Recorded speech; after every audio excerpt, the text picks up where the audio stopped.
ভোরবেলা সূর্য উঠেছে, মুরগি ডাকছে। ফাতেমা খালা এসেছেন বাড়ির সামনে। ও আয়শা, তুই এখনো একলা কাজ করছিস? এত সকাল হয়ে গেল। তোর শাশুড়ি আর সেই নবাবজাদি ছোট বউ কোথায়? ওরা কি এখনো ঘুমিয়ে আছে? কি আর বলবো খালা, সংসারের কাজ তো আর বসে থাকবে না। ওনারা রাতে দেরি করে ঘুমায়, তাই এখনো বিশ্রাম নিচ্ছে। আমি ভাবলাম রোদ ওঠার আগেই কাজগুলো সেরে ফেলি, নয়তো রান্নার দেরি হয়ে যাবে। না গো মা, তোর শরীরে যে কত শক্তি, আর তোর ধৈর্যের সীমা নেই। সারাদিন গাধার মতো খাচ্ছিস, তবুও তোর শাশুড়ির একটু দয়া হয় না। আর ওই ছোট বউ তো একটু হাতও লাগায় না, হাতে মেহেদি দিয়ে বসে থাকে। একই পরিবারের মানুষ, এর জন্য কিছুই মনে করি না। কাজ করলে শরীর ভালো থাকে, এভাবেই করি। আপনি ভালো আছেন তো? চাচা ও বাসার বাচ্চারা কেমন আছে? আমরা ভালো আছি রে মা, কিন্তু তোর এই হাড় ভাঙা খাটুনি আর শুকনো মুখটা দেখলে আমার বুকটা ফেটে যায়। আল্লাহ তোর কপালে সুখ দেখ। আমি আসি মা, তুই তোর কাজ শেষ কর। প্রতিবেশী খালা ফাতেমা চলে যাচ্ছিলেন, এমন সময় পেছন থেকে বাঁশখাই গলায় ডাক এলো। ওরে বাবা, সকাল সকাল প্রতিবেশীর সাথে খুব গল্প জমিয়েছিস দেখছি।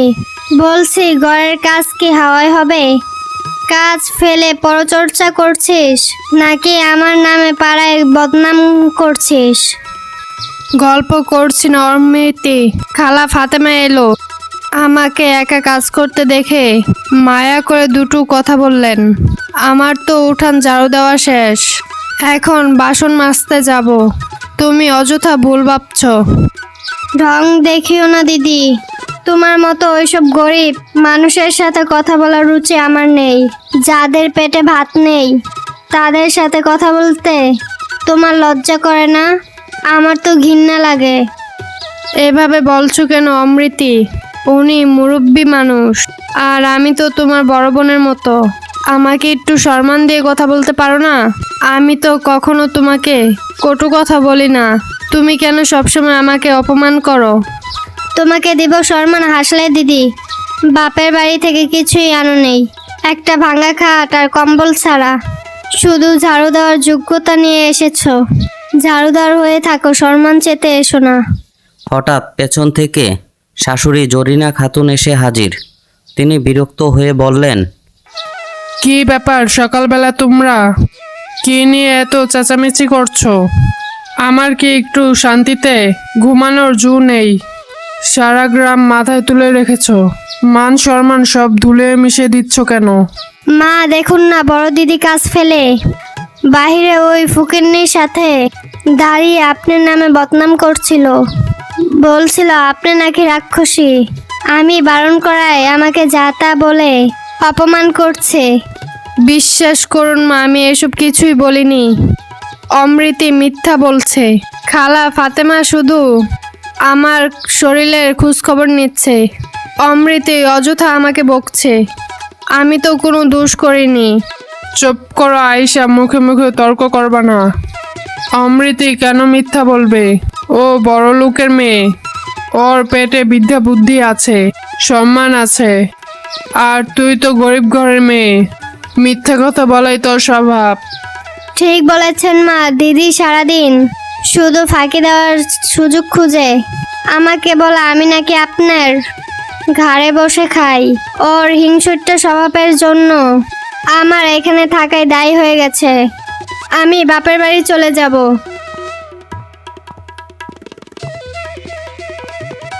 আমার মা অমৃতি তোমার মতো সুন্দর আর ধনী বাবার মেয়ে বউ হিসাবে পেয়ে আমি ধন্য। ওই অলক্ষী বউকে আমি দু চোখে দেখতে পারি না, শুধু ছেলের মুখের দিকে তাকিয়ে সহ্য করছি। তুমি কোথাও যাবে না মা। আমি আপনাকে নিজের মায়ের মতো ভালোবাসি। দিদি তো আপনার অবাধ্য, সারাক্ষণ মুখ গুমড়ো করে রাখে, যেন আমরা ওকে কত কষ্ট দিচ্ছি। ওর জন্য আমার মায়া হয় না, রাগ হয়। ঠিক বলেছ, তুমি যা আবদার করবে আমি তাই দেব। তুমি এই বাড়ির রানী, বলো আজ তোমার কি খেতে মন চাচ্ছে? মা, আমার খুব গরম গরম ভাপা পিঠা, কুলি পিঠা খেতে মন চাচ্ছে, কিন্তু রোদ আগুনের তাপ। আপনি বললে দিদি হয়তো বানিয়ে দিবে। আমার তো কষ্ট সহ্য হয় না, শরীরটা কেমন ম্যাচ করছে। কোনো চিন্তা নেই মা, আমি থাকতে তোমার আগুনের কাছে যেতে হবে না। আমি এখন ওই বড় বউকে হুকুম দিচ্ছি, ওই হাড় ভাঙা খাটুনি খেটে পিঠা বানিয়ে আনবে, আর তুমি পায়ের উপরে পা তুলে বসে বসে মজা করে খাবে। শুনো অমৃতি, আয়শাকে দিয়ে আজ এক রকম না সব রকম পিঠা বানাবো, ওকে খাটাবো সারাদিন। তুমি শুধু হাত ধুয়ে মজা করে খাবে, আর ওর জ্বালা যন্ত্রণা দেখে মজা নেবে। দেখি ওই কতক্ষণ কাজ করতে পারে। কিন্তু মা, দিদি যদি বানাতে না চায়, যদি বলে ওর শরীর ভালো নেই, জ্বর এসেছে, ও তো আজকাল খুব কাজের বাহানা করে, যদি বলে চালের গুঁড়ো নেই, তখন কি হবে? ওর এত সাহস, আমি বেঁচে থাকতে ও না করতে পারবে না। ওর এত সাহস হতে আমি দেব না কখনো। আমি তোমাকে না খাইয়ে ছাড়বো না। ও বাধ্য হয়ে বানাবে। বাপের বাড়ি থেকে যখন কিছু আনিনি, তখন শরীরের রক্ত পানি করে হলে ওষুধ দিতে হবে। আপনি কত ভালো মা, সত্যি আপনি আমাকে কত ভালোবাসেন। দিদি তো স্বার্থপর, আপনার দিকে তাকায়ও না, শুধু আমি আপনার কথা ভাবি। দিদি তো চায় না আমি ভালো মন্দ কিছু খাই। ও হলো এই বাড়ির কেনা দাসী, আর তুমি হলে রাজরানী। রানীর আবদার কি দাসী ফেলতে পারে? চলো আজ ওর মজা দেখাচ্ছি। ওকে আজ সারাদিন রান্নাঘরে বসিয়ে রাখবো, দেখবো ওর কতটুকু তেল হয়েছে।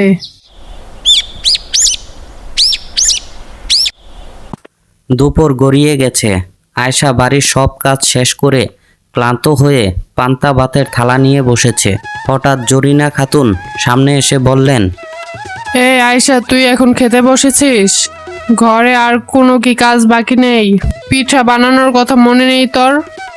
মা, সকাল থেকে এক গ্লাস পানিও খাইনি। সব কাজ শেষ করে ঘর লেপে কাপড় ধুয়ে এখন মাত্র 2 মুঠো ভাত মুখে দিচ্ছি।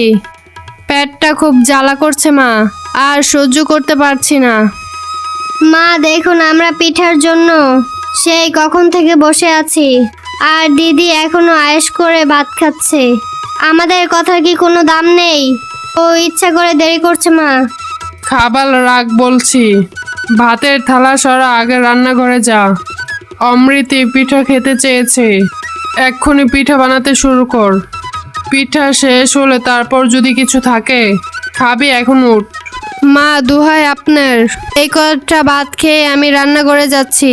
শরীরটা খুব দুর্বল লাগছে, হাত পা কাঁপছে। কিছু না খেলে আমি দাঁড়াতে পারবো না। পিঠা বানাবো কি করে? তোর আর ভাত খেতে হবে না, আগে পিঠা বানা। আমার ছোট বউয়ের পিঠা খাওয়ার খুব ইচ্ছে হয়েছে। ওর ইচ্ছা আগে তোর ক্ষুধা পড়ে। আগুন ধরাতে যা। মা, আপনারা তো ভালো মন্দ সব খেয়েছেন, আমি তো কিছুই বলিনি। আমাকে একটু খেতে দিন। পেটে দানা পানি পড়লে আমি দ্বিগুণ কাজ করতে পারবো, নইলে পড়ে যাব যে। তুই আমাদের কথার উপর কথা বলছিস? আর তোর খাবার খাওয়া, যা রান্নাঘরে যা এক্ষুনি। তোমার নাটক আর ভালো লাগছে না। শোন আয়শা, সোজা কথায়, কাজ না করলে কিন্তু খারাপ হবে। বাপের বাড়ি থেকে কোনো কানাকড়িও আনিস নেই। গায়ের খাটুনে ঠিক মতো দে, যা তাড়াতাড়ি। ঠিক আছে মা, আমি যাচ্ছি। পেটে ক্ষুধা লয়ে তোমাদের শখ পূরণ করব। তোমাদের অত্যাচার তো আর নতুন কিছু নয়, সব দেখছেন আল্লাহ। আয়শা উঠে গেল রান্নাঘরের দিকে। পেছন থেকে জরিনা খাতুন আর অমৃতির হাসির শব্দ ভেসে আসলো। আয়শা রান্নাঘরে একা একা মন খারাপ করে পিঠা বানাচ্ছে। এমন সময় অমৃতি পেছন থেকে এসে বলল, দিদি শুনছো, শুধু মিষ্টি পিঠাও হলে চলবে না, পিঠার সাথে কয়েকটা ফুলকো রুচি আর আলুর দমও ভেজে দিও তো। আমার খুব ঝাল ঝাল রুচি খেতে ইচ্ছে করছে, তাড়াতাড়ি করো। অমৃতি, অনেক হয়েছে, অনেক সহ্য করেছি। আমি কি রবট নাকি মানুষ? কাল থেকে না খেয়ে খাচ্ছি, আর তুমি একের পর এক হুকুম দিয়ে যাচ্ছ। এখন বেরিয়ে যাও এখান থেকে। কি বললে তুমি আমার সাথে এভাবে? কথা বলার সাহস পেলে? গরিবের মেয়ের এত তেজ। আমি মাকে ডাকছি এক্ষুনি। তোমার আজ একদিন কি আমার একদিন। সাহস আমি পেয়েছি, কারণ আমার দেয়ালে পিঠ ঠেকে গেছে। তুমি সারাদিন রানীর মতো বসে থাকো, আর আমি চাকরানির মতো খাটি। আমিও মানুষ, আমারও কষ্ট হয়। আমিও এই বাড়ির বউ। ওরে বাপরে, ও মা গো, দেখুন দিদি আমাকে কি বলছে। তাড়াতাড়ি আসুন, দিদি আমাকে মারতে আসছে। মা খুন্তি দিয়ে তেড়ে আসছে, বাঁচান আমাকে। কি হলো, এই গরিব মেয়ে এত চেঁচামেচি করছে কেন? আবার কি করলি রে তুই আমার অমৃতির সাথে? আমি কিছুই করিনি মা, শুধু বলেছে আমি আর পারছি না। সারাদিন না খেয়ে খাটতে হয়, এত অত্যাচার। কাজ করতে না চাইলে সরাসরি বল, তাই বলে মারতে যাবি? তুই কি পাগল হয়ে গেছিস নাকি? ঠিক বলেছেন মা, আমি গরিব ঘরের মেয়ে বলে আপনি আমাকে বাড়ির চাকরানি বানিয়ে রেখেছেন, কিন্তু আজ আমি আর চুপ থাকবো না। অমৃতি যদি এই বাড়ির বউ হয়, তাহলে আমিও বউ, আমারও অধিকার আছে। বেশি বেড়ে গেছিস তুই, আমার মুখের উপর কথা বলছিস। তুই জানিস তোর জায়গা কোথায়? তুই অমৃতির পায়ের যোগ্যও না। এক্ষুনি বাড়ি থেকে বেরিয়ে যা। হ্যাঁ আমি যাব, কিন্তু তার আগে বলছি, আপনার এই আদরের ছোট বউ তো কোনো কাজই করতে জানে না। ও কি বাড়ির বউ না? টাকা আছে বলে ওর 7 খুন মাপ, আর আমি টাকা আনিনি বলে না খেয়ে সারাদিন কাজ করে যাব, এটা আমি আর মানব না। হ্যাঁ, ওই বড় লোকের মেয়ে, ও কেন কাজ করবে? ওর বাবা যৌতুক দিয়েছে, খাট দিয়েছে, আলমারি দিয়েছে। তুই গরিব, খালি হাতে এসেছিস, তাই কাজ তোকেই করতে হবে আজীবন, এটাই তোর শাস্তি। বেশ, তাহলে শুনুন, এই বাড়িতে আমরা দুইজনই বউ। আমি সিদ্ধান্ত নিয়েছি এখন থেকে যার যার কাজ সে করবে। আমি একা আর খাটবো না। আজ থেকে রান্না ভাগ হবে, কাজ ভাগ হবে, না হলে আমি আজই বাড়ি ছেড়ে চলে যাব। তখন কে আপনাদের পিঠা বানিয়ে খাওয়াবে দেখবেন।